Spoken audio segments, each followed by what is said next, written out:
All right. Good morning, everyone. Jen, don't you roll your eyes at me. And welcome to another episode of How I Met Your Mortgage. As always, I'm your host, Adam Smith, with Just the Tips Coaching. And with us, pretty much as always, is our marketing director and one of our other coaches, Jen Weibauer. Good morning, Jen. Good morning, Adam. And we've got a really cool guest for you guys today. I don't know that I would necessarily consider him local, but he is actually in my old college town, which is really a cool place to be selling and buying real estate. Welcome to the show, Eric Stashak. Eric, good morning, man. Good morning. Thanks for having me. No, we're glad to have you. Just so our audience knows, on a fairly regular basis, we talk about it, but we've got a pretty significant vetting process for people that are on the show. We want to make sure that they know what they're doing. They know what they're talking about. They do good business. They conduct themselves in a professional manner. They behave smartly, wisely, etc. And certainly you're no exception to that. So yeah, give us a little background. Tell us about your business, certainly, where you're at, how long you've been doing it, what got you into it, those kinds of things, and we'll roll from there. Yeah, so I've been doing real estate for about 5 years now. All with Keller Williams, Northern Colorado here in Fort Collins. Uh, let's see, I was before I was a farrier for almost 15 years, which was I don't know if people don't know, is a horseshoer. So I used to shoot horses. Did that for a long time. Grew up on ranches. Subsequently, because of that type of stuff, I focused mainly on ag and horse type properties. I'm with Keller Williams Land Division up here, Keller Williams Luxury Division too. Yeah, I mean, I do regular residential as well. Kind of anything that comes my way, pretty much, I'll try to sling it. But I certainly I kind of focus more on the ag and that kind of end of it. So. All right, so don't get me wrong, but I've had horses in the past, and Jen and I know a ton of people in Colorado that have horses and do that kind of real estate property, etc. Being a farrier is hard freaking work. I mean, really demanding. It's physical. It's hot. You're dealing with giant animals. You're dealing with the oven, the furnace. I don't know what you call it to keep. It's hot enough. It's hot enough to keep metal hot and malleable. So yeah, boy, you're no stranger to hard work. Yeah, this doesn't really feel like work most of the time, except for the mental beating that you take from people's emotions sometimes. Yeah, But that's a tough one in your role, no question. yeah, you can't give them an elbow in their side like you can a horse when they're wrestling with you. Well, I do. You could, yeah. Jen and I do that with some of our coworkers, so Gotcha. yeah, we get it. Okay, so that's actually a pretty cool subject. I'm assuming when you're talking about, certainly in recent times where we have emotions kind of driving, a lot of it's buyers and not sellers these days that are struggling that way. Yeah, yeah, this market, as you guys know and have probably talked to plenty of other agents with, is just it's kind of a beatdown right now. It's there's not that there isn't options and availability, and I feel like it's starting to creep a little bit more towards having a larger inventory available. But for the foreseeable future, I think we're going to be looking at kind of what we're dealing with right now, unless they artificially inflate rates to slow things down, which is not in the buyer's best best means anyway. So Yeah, it would defy all kinds of other, economic goals that Yeah. we're trying to achieve on a Right. national level, on a global level. So, yeah, I do agree. I think that a big piece of the puzzle is the demand. I mean, obviously the supply is tough, but I think the demand is a big piece of it, and I do think the low interest rates are a big piece of what's driving the demand. So, It's such a yeah. perfect storm with high lumber costs and having builders slowing down their production, so not being able to fill the gaps in with new builds. It's been I think it just kind of filters all the way down through, and it's, that we're just seeing the effects of that in the last 3 months of really that kind of onslaught of that. And our market is, it's a great area to live, and so more and more people we're coming out here anyways, and then with just the lack of enough houses and inventory for those people and the people that are wanting to shift already living here, we're dealing with. But I've talked to realtors across the country over the last 3 months, with talking referrals and stuff like that, and it seems pretty standard right now for everywhere. Well, certainly in major markets, urban corridors. Obviously, Colorado's a bit of an anomaly anyway because the demand is so high all the time. The climate, the cost of living, certainly outside of real estate, but gas and groceries, those kinds of things are still very, very affordable when it comes to comparing it to New York or San Francisco, that kind of thing. And yeah, obviously the climate can't be beat. What is the population up there? I mean, I did go to Colorado State, go Rams. Lived in Fort Collins for a number of years. But it was definitely a small town then. I'm not going to say how far back then was, a long time. But what is the population of Fort Collins? What are you guys competing with right now? What are you contending with? We hover right around 170,000. In the actual city limits? In the actual city limits. Okay. And, they still do a decent job of keeping the town separated. They've done a good job of keeping open space, so it doesn't feel like you're blending in directly from Loveland to Fort Collins most of the time. But, and vice versa as you keep working down the Front Range. But, it's massively growing, especially just east of I-25 up here north, Windsor, Severance area. Those areas have really seen a lot of development. Okay. And the builders are building at a slow pace, I assume, just like everywhere. Slower, yeah. Okay. But, they're getting sold out as soon as things are, new developments are kind of opening up and stuff. It's kind of ridiculous, the numbers how quickly their inventory shrinks when they do. Well, and we did a little research as to what you're up to in your business right now, and it seems like you're representing a lot of sellers. Yeah, I always focus on sellers, and I love working with buyers too. But this year, sellers is kind of, the easier of the two, if you will. But yeah, it's different, but yeah. Yeah. There's certainly a lot of brain damage in helping a buyer make 30 offers on different properties. And there's a lot of brain damage in having to help your seller sift through 30 offers on a property. Sift through 30 offers. Yeah, exactly. Yeah. But I do think that that's a great subject, and it was actually the subject of our last High Producers Roundtable that we do that quarterly, and you'll certainly be welcome to participate after the fact. If you want to come down from Fort Collins, we do have people that do. Adam, little plug for Adam Eggleston. You probably know of Adam. And he comes down for our roundtables. We love having him. But last one we did, and it's still obviously a very important subject, is how do we locate sellers? How do we generate leads for sellers? That was one of them. And then the other piece of the puzzle is, what are we doing that's unique for our buyers to help them get offers accepted? And I'd love to hear your take on both. Yeah, for listings, I'm not really pound the expireds, pound the for sale by owners type of thing. Oh, how anti-Killer Williams of you. Yeah.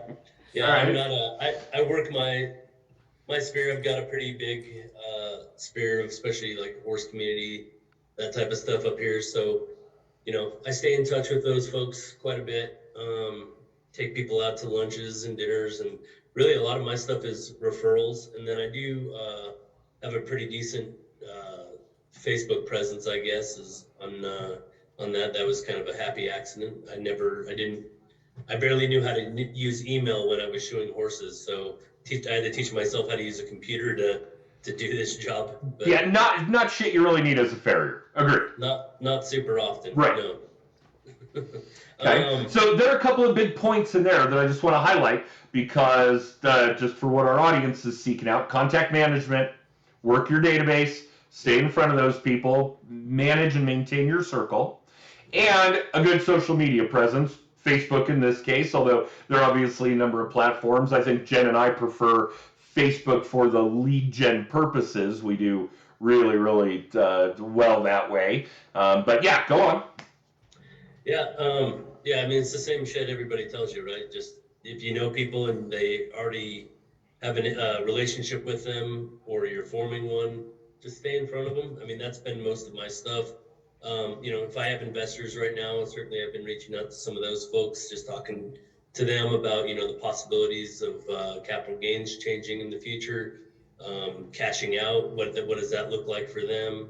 If they're in it for the long haul, then okay. But if they're at all thinking about that, even 1031s and the possibilities of that changing, so just some trying to get in front of the people that, kind of like a financial advisor in some ways, where, hey, this is stuff that either is coming or has been talking about coming, and you have a significant amount of your capital wrapped up in this, what are your plans with that? And if it's just to sit and hold, then great, then you don't do anything. But if it's to liquidate and pull that out and put that money someplace else, then maybe this is an opportunity to do so, especially with, some of the offers that we're getting. And it's more even just, I mean, obviously everybody wants the most, the largest sales price they can, but right now it's such a great opportunity for terms for some of these offers, and people bringing extra money to, cover appraisal gaps, and, a lot of cash flying around right now out there. So there's just great terms right now for people to sell their homes with kind of a lower level of stress. Oh, if I sell my house, I'm going to get free tacos for a year and a massage therapist with it. Absolutely. Right. That's what the buyers would have to bring me. I mean, I think that's probably pretty light. You could ask for more. In this market, that's true. All right, so that's another really important piece of the puzzle that I certainly want our audience to get a grip on. Information, education, looking at options. These are all important things for people to be doing to certainly maintain, build further relationships with potential buyers and sellers. Well, with everybody. For those of you listening, know that, everybody you meet either owns real estate, wants to, or knows someone who does, right? So that kind of information, that kind of education, that kind of for the greater good of the community mentality is huge. That's, and I know to you it's just coming second nature, and to the really great real estate agents, to the really great salespeople, it does. But yeah, it's definitely something you got to have in the back of your mind all the time. We inform, we educate, we look at options, we deliver bad news. We want people to know the downsides of what they're looking at, what they're thinking of doing. But yeah, very important stuff. All right, so tell us about getting offers accepted. What do you do in these days that's unique for your buyers? Well, I mean, you have to give everything right now, it feels like, unfortunately. Before I start to make offers with clients, we usually sit down and consult them about what's going on in the market a little bit, talk to them about some of their options. Obviously, sometimes it takes people hitting their face against the wall a few times to realize that, oh, we have to do things a little differently. And that's just something that, some people you have to go through that. But I talk to them about all that kind of stuff, and then I talk to their lender pretty closely too, talk about options with that, as far as, hey, what's the quickest close time? How far approved are we? Can we approve them all the way to appraisal, basically get the underwriting process done so we can have a 2.5, 3-week close, something like that? How quickly can we do that? What cash can they do? Can we alter their down payment to be able to actually do an appraisal gap? If I'm going to make an appraisal gap, can they do that without, ended up, hitting the shitter 3 weeks later because they can't come to the table with enough down payment? Now that throws off their loan. And so, doing all your homework up front is great. And then that being said, just find all the cash buyers you can right this second. Also well said. Probably find all the cash buyers you can every second. That's probably something that'll continue. Yeah, that'll continue in perpetuity. And we are flush. The market is full of cash buyers. There's It no shocks me how question. much money is flying around out there. It's crazy when I get people going, yeah, we want to make an offer on that. I go, okay, well, what are we looking at? Well, just all cash. And then they send me over their proof of funds every time. And I'm always like, I just can't believe how much money is flying around out there sometimes. Yeah, it is. Well, don't ever let it be said with any belief that we're in a recession. Because, yeah, not true. At least it doesn't appear true. So we'll see what the future brings. So I don't want to dwell on this too much, but I'm really fascinated by the fact that you made this jump from being a farrier to being a real estate agent. How did that come to pass? Well, I was shooting for full time for almost 15 years. I started when I was 16. I used to start Colts and do that kind of stuff back in California. And then I moved out here and apprenticed for a couple of years and then was shooting full time for that almost 15 years. And then I started having, like, anybody who bends over for 8+ hours a day started having some issues with my back. And as you can see in person, I'm way too good looking to be crippled up. So I decided to. Me too, man. I feel ya. Yeah, Right. yeah. Gen 2, brutal. I decided to make a different switch, and horses to houses seemed like a pretty easy thing to do when you just flip the R for a U. And so, anyways, I've been interested in real estate for a long time, and more on the investment side, like everybody is that gets into real estate and thinks that I don't want to be a salesperson, and I still don't want to be a salesperson. And thank God I don't have to be to do this, because I don't I don't think I could do that if I had to sell. How you are doing that? You're selling you, and you're doing it well. And you were selling you when you were working as a farrier, obviously, because to have that kind of longevity in a career means you were doing good work. It was obviously reasonably priced. The people that were hiring you obviously liked you. Sales is know, like, and trust. And if you are doing that job for that long, no matter what you're doing, if you're doing a job for that long, your own business in particular, then yeah, people do know, like, and trust you. And that's the backbone of sales. And it's exactly the same kind of thing as what you're putting out there now when it comes to information, education. This is why people trust you. You're staying in front of people. That helps build a relationship network. There is the piece for people that know you. Your social media presence, people get to know about you. They like you. You're obviously doing some cool shit with some really cool properties. I went through your listings. There's some fun properties that you've sold recently, probably already sold by the time we went live here. And they obviously trust you because of the way you conduct this information, education, so on and so forth. So I got news for you, buddy. You are selling. It's doing it the right way. Yeah, you're doing it well. This is exactly how it should be done. I'm not talking about the guy selling Yugos, at the lot. I can't remember what the funny old Kurt Russell, Robin Williams movie was about the used car guys. But yeah, we're not talking about that kind of sales. We're talking about. That's good, because I don't even have a leather jacket and I don't smoke cigarettes, so I don't. Neither? You don't have either? Either, yeah. Oh, really. wow. Okay. Well, we're going to figure out how to get you one or the other, I promise. I love that. Either an addiction or a jacket, we'll figure it out. But yeah, this is really how it works. And for those of you listening, watching live or in syndication, whichever it may be, this is how we sell without having to be in sales. This is how we build up a business of strict repeat and referral clients that know, like, and trust us. Our clients, our leads, our advocates, again, the people that refer more business to us. This is bomb.com when it comes to selling as a real estate agent. Good on you.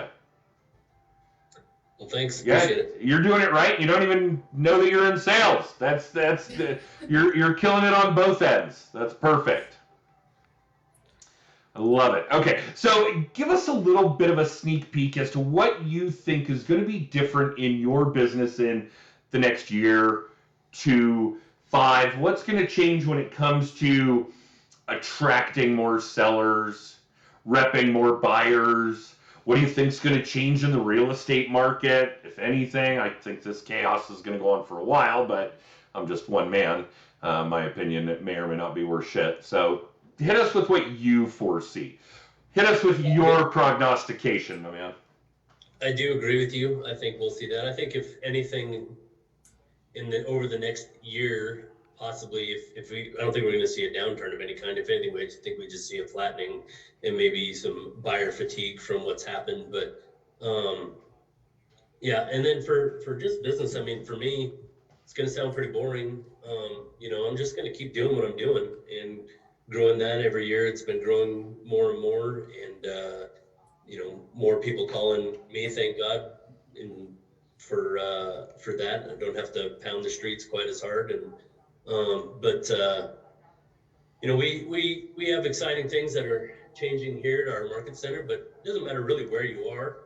It's it does matter where you are, but it doesn't matter from the standpoint of your success level. If you're going to do good, you can do good anywhere. You just need to be able to focus on the money generating habits and stuff like that. And I think that doesn't change. That's been the same since since they had to drive to other real estate offices to get signatures, and people would come in and look at MLS books versus looking on, any of these other ones, realtor.com and stuff. So really, I think, this is such a relational business and relationship based business that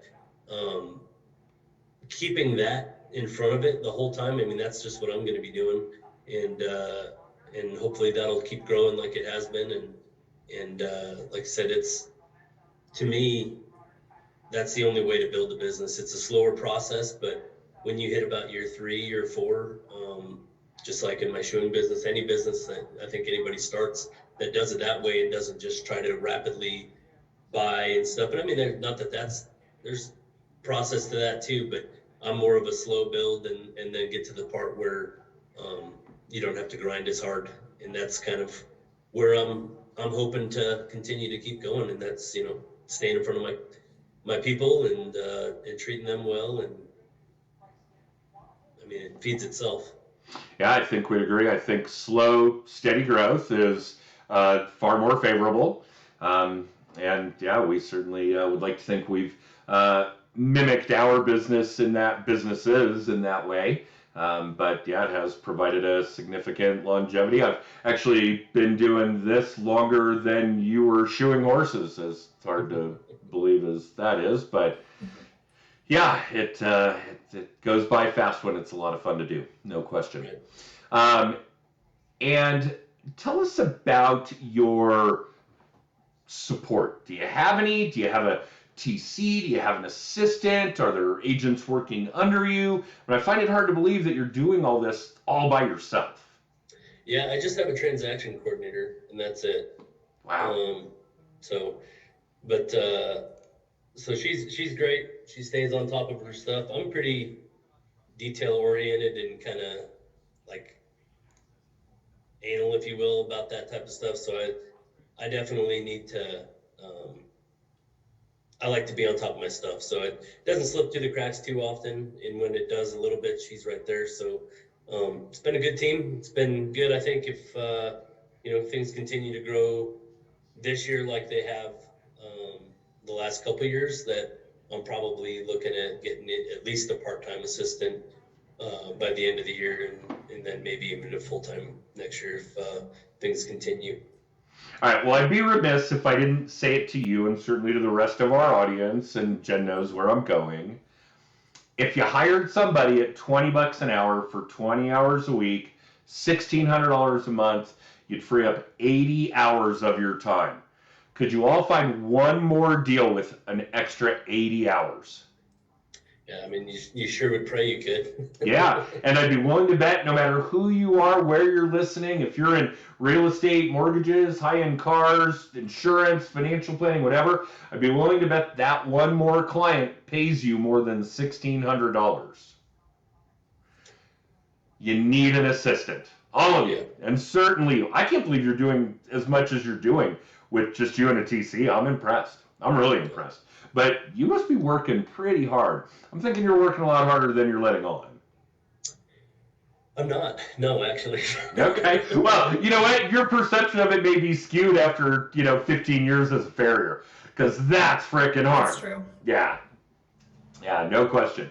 Obviously, we come across a lot of real estate agents that get into the business because, oh, it's going to be easy and I'm going to make lots of money and my schedule's going to be flexible. I'm going to, go to all my kids' events and I'm going to have a lot of fun and I'm just going to show people some houses. And it doesn't work like that. Yeah, It I is. just didn't want to get kicked anymore. So, That's fair. Well, physically kicked. right. Yeah. Well, yeah. Yeah, still getting emotionally kicked. I get it, but that's just that's the human space. All right, so Eric, tell us, how can our audience get a hold of you? How can potential Northern Colorado buyers and sellers reach you? Yeah, I mean, if you're looking for somebody who knows the area, I've been up here for 20 years. Wow. So give me a call, 970-214-7293, or just look me up on anywhere on the Google, because as realtors you have to be everywhere, so you can find my information pretty easily out there. Obviously, if you're looking for even more specifics of stuff with land or anything with acreage based, luxury equestrian properties, regular equestrian properties, whatever, happy to help your clients out up here. I give a good referral, so give me a ring when you get a chance. Very cool. Well, thank you for joining us. This has certainly been enlightening, no question. I don't think we've ever talked to a real estate agent that was a farrier for so long. One of our favorite guests was a librarian. We always thought that was a unique career shift from being a librarian to being a real estate agent. But yeah, being a farrier might even trump that. And just so our audience knows, obviously Eric had mentioned how great his Facebook stuff is, and I would be inclined to agree. He is Eric.Stashak, Eric with a C, .Stashak, Stashak.79 is his handle at Facebook, so you guys can check him out there. Jen, why don't you close us out? Tell us about the text code and all the good shit we got coming up. All right, guys, if you're watching and the text code is at the bottom of your screen, if you're listening, then text TIPS, T-I-P-S, to 63566. Well, I'm going to say the most exciting thing on there right now is the Mile High Mastermind that we are very excited about for September. It is the 5th annual event, very workshopy this year. You're going to leave with things to immediately apply to your business. It's September 24th and 25th. Tickets are limited, but again, text that text code to get the information on tickets. You can also buy a copy of Adam's book, Just the Tips. You can book a free hour of coaching with us and find our podcast, all of our latest videos, basically everything you could possibly want to know about Just the Tips coaching. Very cool. And that event is going to be at the University of Denver this year. University of Denver. Very cool. And give us a couple of highlights about what some of the workshops are going to be. I'm really excited for the website workshop. We're basically going to break out and go through everybody's websites and crown the worst website of the group. And whoever has the worst website is going to get a free hour of website workshopping with me. We're going to do social media breakouts, Clubhouse, TikTok, podcasting. We're going to do a writing workshop, team structure, Chaos. Corinne will be back. There's lots and lots of good stuff. Canva, content creation. I could go on forever. Lots of stuff. It'll be a pretty full 2 days. And there are still tickets available. There are. Okay, yes. Good. All right, well, Eric, thank you again. Jen, I appreciate you being on the show with us every week, as always. And yeah, Eric, I would love to do it again. We're usually booked out about 12 or 14 months, if memory serves. But yeah, if you'd be open to coming on the show again, we'd love to have you. Yeah, hit me up. All right. Thank you so much. Far less painful than I was anticipating. We tried. And I told you 30 minutes would whip by very quickly. All right, well, Jen and Eric, don't go anywhere. I'm going to run our extra for the rest of you. Thank you for tuning in, and we'll be back next Monday at 10:30 Mountain Time with another episode of How I Met Your Mortgage.